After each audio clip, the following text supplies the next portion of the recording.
Donc, comment on est sexué?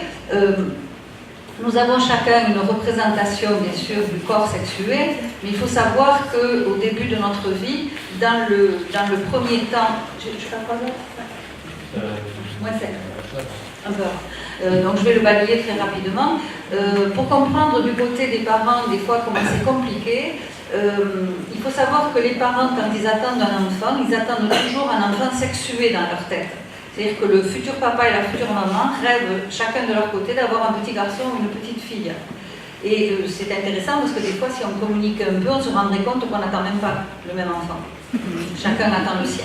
C'est-à-dire qu'on attend un enfant qui nous vient de ce que l'on a vécu avant nous. Si par exemple je suis une fille issue d'une famille où on n'était que des filles, eh ben, il est évident que je vais rêver d'avoir un fils pour faire plaisir à mon père, pour river le clos à ma mère qui n'a pas fait, et puis en même temps, du coup, je vais prendre une certaine importance. C'est-à-dire que mon enfant, quand il arrive, vous voyez, dans ma tête à moi, il n'est pas neutre. Et c'est vrai qu'au moment de la naissance, c'est le premier travail que va avoir l'enfant à faire, c'est-à-dire de faire oublier à ses parents l'enfant sexué dont ils ont rêvé pour qu'ils s'attachent à l'enfant qui est là. Ce qui n'est pas simple, je ne parle pas du tout du handicap. Je vous renvoie au film Guillaume et les garçons à table, où on voit bien que ce petit garçon dont la mère rêvait tellement d'avoir une fille, eh bien, elle a considéré qu'elle avait une fille jusqu'à l'âge de 5 ans, et elle l'a élevée comme ça. Donc, vous voyez, le désir des parents est important par rapport à ça. Alors, c'est sûr qu'au moment de la naissance, on peut être très déçu par le sexe de l'enfant que l'on a parce que ce n'est pas celui qu'on voulait. Mais en général, tout le monde va venir jouer le jeu autour de l'enfant qui vient de naître, de rassurer les parents en leur disant qu'ils ont bien travaillé. Vous savez, on est très bête quand on va à la maternité. Hein. On leur dit, il est très beau, vous avez bien travaillé. Bon, des fois, on se rend compte qu'on a quand même un petit... des lunettes roses à travers ça, parce que quand on les voit après, les enfants se disent heureusement qu'ils ont mieux évolué que ceux qui étaient dans le berceau au début. Vous voyez, on va rassurer les parents en leur disant que c'est bien, et on va rassurer les parents aussi en leur disant c'est un fils, c'est une fille, et voilà les grands-parents, voilà les arrière-grands-parents, les tontons, les tatis, c'est-à-dire on inscrit cet enfant déjà dans une généalogie. Et on imagine bien qu'un jour, cet enfant il sera vecteur de la descendance de cette généalogie. C'est là que souvent, dans le cadre du handicap, les choses vont commencer à se compliquer. C'est-à-dire que c'est les parents qui ont un enfant qui naît avec un handicap, vraiment au moment de la naissance, quand on le repère, c'est pas la même chose si le handicap est après accident ou dans le développement, mais au début de la vie, c'est très difficile à lui dire à des parents, vous avez bien travaillé, il est beau, votre petit trisomique. Par exemple. C'est-à-dire que quand on travaille avec les familles, je sais qu'il y en a quelques-unes ici, ce qu'ils me renvoient souvent, c'est la grande solitude qu'ils ont déjà dès le début de la vie par rapport au handicap. Alors, pourquoi je vous dis ça? C'est parce que du coup, les parents vont souvent se recroqueviller un peu autour de leur enfant, vont rentrer dans une fusion, considérer qu'ils ont un enfant pour la vie. Et c'est pour ça que c'est difficile après de parler de sexualité avec ces parents-là, parce que dès le début de la vie, au lieu de le voir comme un enfant qui va lui aussi s'inscrire dans une généalogie, un corps qui va devenir un corps d'homme et un corps de femme, ils vont considérer qu'ils ont un enfant à protéger toute leur vie. Et que cet enfant à protéger toute leur vie, souvent ils vont en parler comme de leur enfant, qui est asexué. Quand je dis enfant, je ne dis pas garçon ou fille. Donc, vous voyez que dès le début de la vie, je pense à un enfant sexué, mais si cet enfant me déçoit, je ne vais pas le considérer dans son vrai sexe, des fois, ou bien je vais considérer que tant pis, mais je vais en faire un autre pour avoir le bon sexe que je voulais, c'est-à-dire que parmi nous, il y en a certainement un grand nombre qui n'ont pas été désirés tels qu'ils étaient désirés parce que les parents en voulaient un autre différent et que du coup, ils nous ont fait le coup, les parents, de nous faire des frères et sœurs après, pour rattraper l'histoire. Hein? Les filles, on le sait bien, si vous êtes une fille aînée, puis une deuxième fille après l'aînée, on va toujours dire, surtout dans la région, ici, vous n'avez pas d'héritier. Enfin, quand même, depuis 1789, on hérite au même titre. Mais vous voyez, le sac à dos, des fois, il est un peu lourd, il va chercher loin. Donc, dans la représentation de la vie sexuée et sexuelle de l'enfant futur, vous voyez que ça commence de bonheur dans la tête des parents. Donc, il peut y avoir cette déception. Il peut y avoir la déception parce que l'enfant a un handicap, non pas par rapport au handicap de l'enfant, mais par rapport au rêve du parent. C'est-à-dire qu'on est bien dans le rêve du parent. Et que les parents vont mettre du coup en place un certain nombre de choses qui, à leur insu, vont avoir un sens profond pour l'avenir sexué, et bien sûr sexuel plus tard, de leur enfant. Donc ça, c'est vraiment le début de la vie. Vous voyez, le bébé, il y a tout ça qui se passe autour de son berceau, lui, il est au courant de rien. Simplement, ça se joue déjà très fort, ces histoires-là.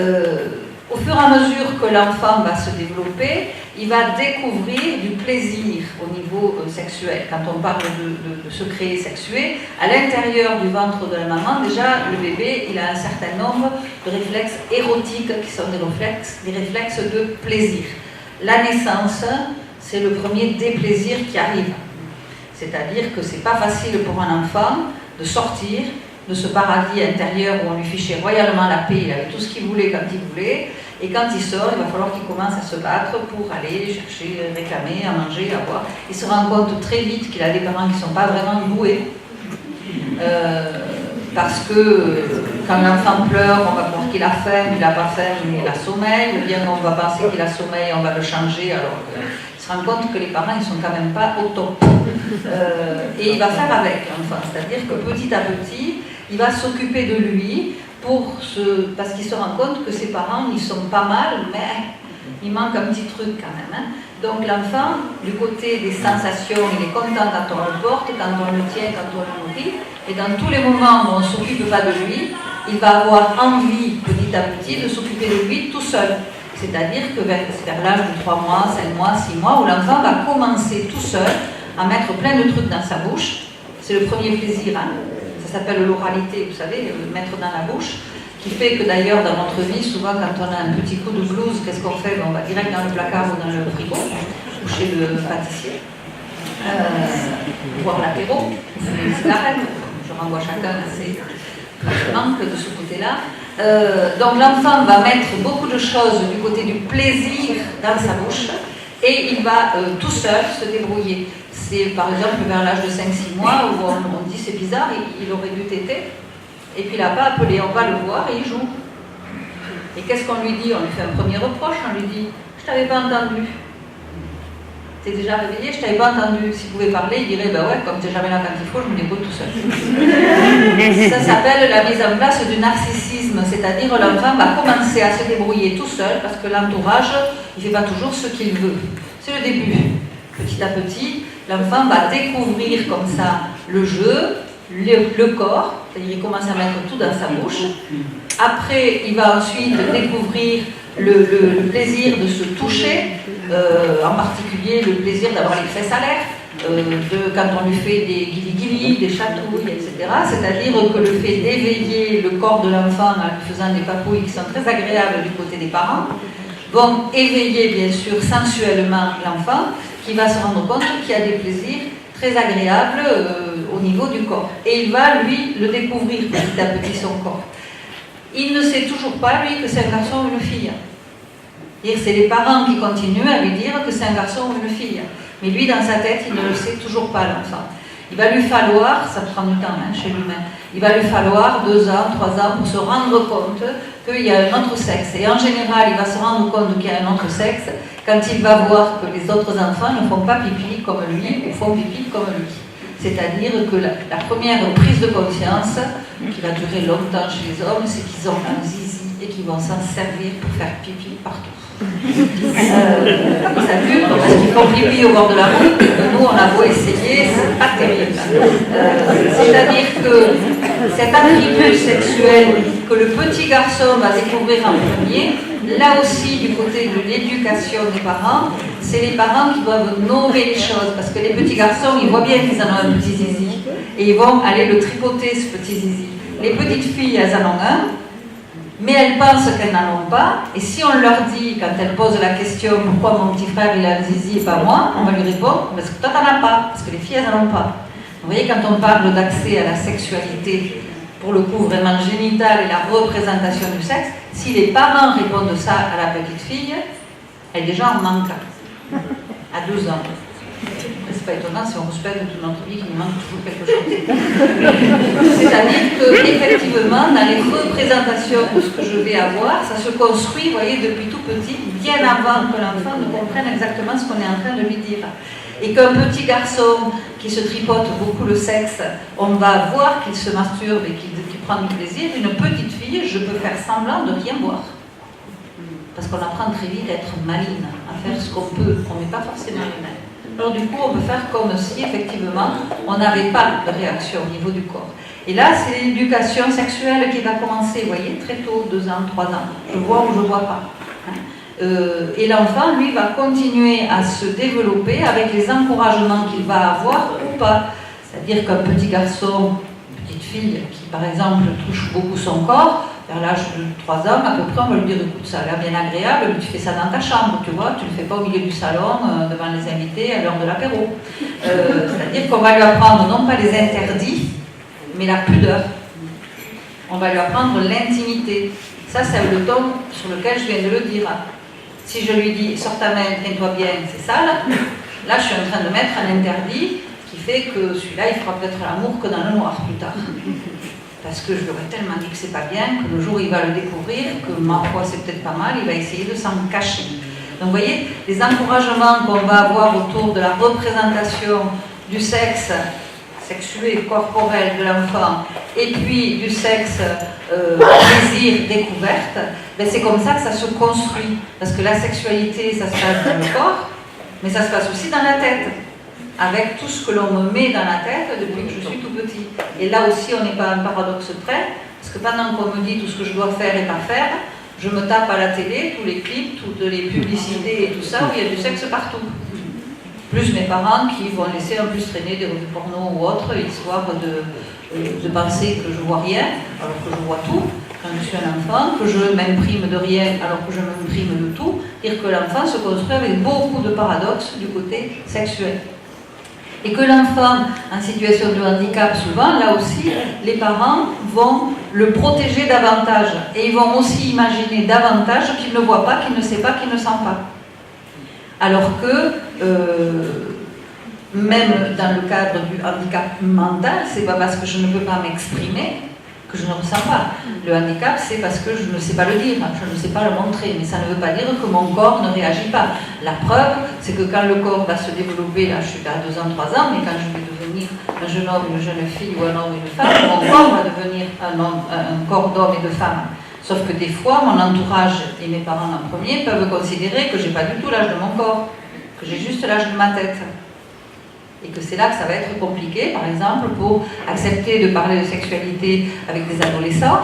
Vous avez des parents qui vont dire, mais même des structures, des professionnels qui vont dire, vous savez, un jour un ITEP m'a dit, vous savez, on n'est pas vraiment concerné par cette question-là. Je dis, on m'expliquerait quand même comment, quand on a des adolescents entre 14 et 20 ans, on n'est pas concerné par la question de la sexualité. Il faut quand même avoir pas mal de trucs devant les yeux.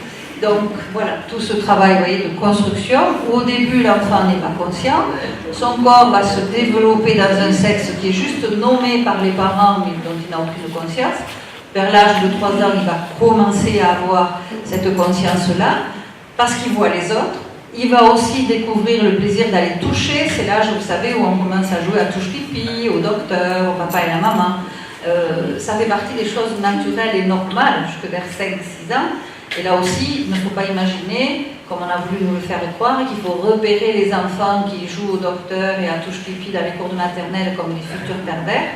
C'est juste que nos hommes politiques ont oublié, en y jouant maintenant, qu'ils y jouaient aussi quand ils étaient petits. Donc c'est important aussi de rappeler les choses et de les mettre dans une normalité.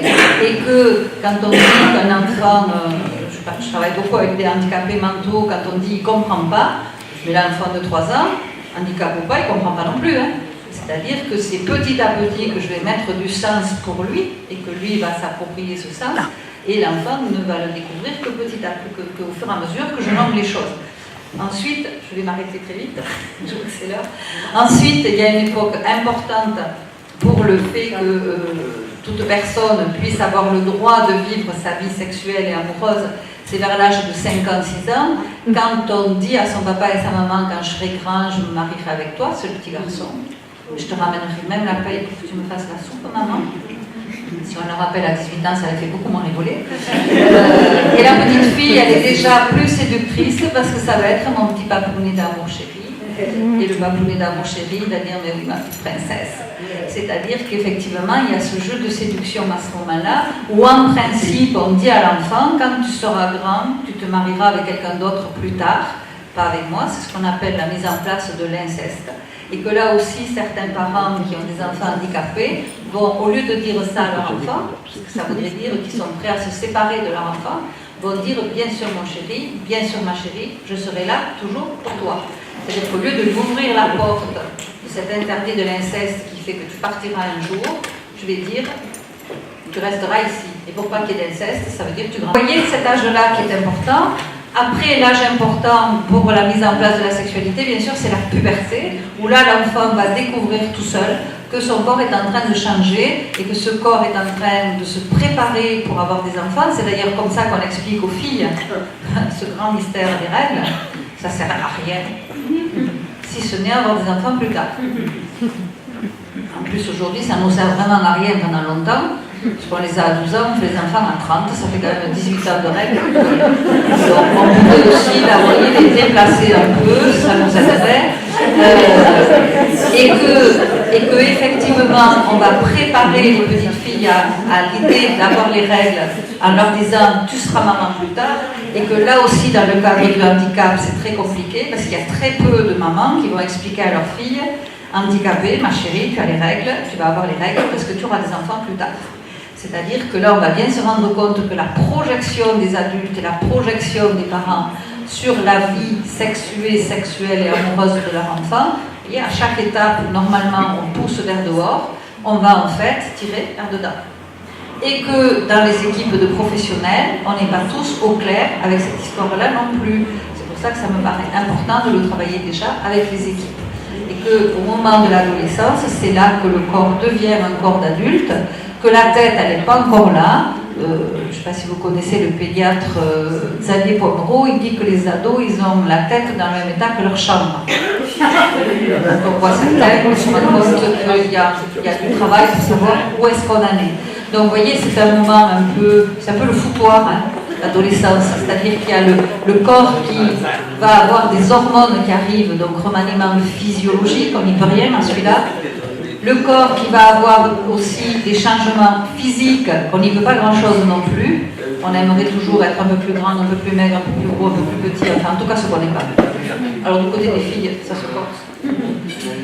C'est plus compliqué, mais les garçons, bienvenue au club maintenant du monde de la beauté, c'est-à-dire qu'on commence à vous expliquer qu'il ne faut pas avoir de poils sur les bras, mais qu'il faut en avoir sur le visage, il ne faut pas en avoir sur les cheveux, c'est pas grave d'être chauve, mais enfin voilà, puis il faut être musclé, on va donner des idées sur les transformations du corps, et en tout cas, ce monde de changement physiologique et physique va entraîner aussi beaucoup de remaniements du côté des palpitations ici dedans, sexualité on a dit c'est le corps, c'est la tête, mais du coup ça va être aussi bien sûr tout ce qui est sensation et sentiment, et tout ça va s'agiter pendant l'adolescence, on ne sait pas trop de quel côté, on ne sait pas trop pour aller où, on veut un truc un jour, on veut l'autre le lendemain, etc. C'est compliqué, et c'est quand vraiment on devient un adulte qu'on va savoir ce qu'on veut, sauf que dans le monde d'aujourd'hui, comme tout le monde veut ressembler aux adolescents, c'est compliqué de savoir là aussi quand est-ce qu'on devient adulte.